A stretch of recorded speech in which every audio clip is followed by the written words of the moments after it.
बदलापूरमधून मोठी बातमी समोर येत आहे। भाजप महिला पदाधिकाऱ्याच्या मुलीकडून प्रभू श्रीरामांविषयी कथित वादग्रस्त वक्तव्य केल्याचा व्हिडिओ सोशल मीडियावर व्हायरल झाल्यानंतर गुन्हा दाखल करण्यात आला आहे।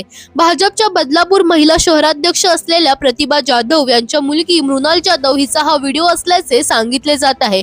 या प्रकरणी बदलापूर पोलीस ठाण्यात हिंदुत्ववादी संघटनांकडून तक्रार दाखल करण्यात आली आहे। तसेच कल्याणच्या कोळसेवाडी पोलीस ठाण्यातही अर्ज देण्यात आला आहे। मिळालेल्या माहितीनुसार पोलिसांनी मृणाल जाधव हिला ताब्यात घेत चौकशी सुरू केली असून तिची न्यायालयीन कोठडीत रवानगी करण्यात आली आहे। दरम्यान या प्रकरणानंतर प्रतिभा जाधव यांनी नैतिक जबाबदारी स्वीकारत आपल्या पदाचा राजीनामा दिला आहे आणि मुलीच्या कृत्याबद्दल माफी मागितली आहे। आमदार चित्रा वाघ यांनी सोशल मीडियावर प्रतिक्रिया देत अशा प्रकारची भाषा अत्यंत निषेधार्ह असल्याचे म्हटले आहे। कोणतीही व्यक्ती असो अशा कृत्याला माफी नाही असेही त्यांनी स्पष्ट केले। या प्रकरणामुळे परिसरात तणावाचे वातावरण असून पुढील तपास सुरू आहे। दरम्यान तुम्हालाही अशाच अपडेट्स हव्या असतील तर इंडिया लीडरला फॉलो करायला विसरू नका।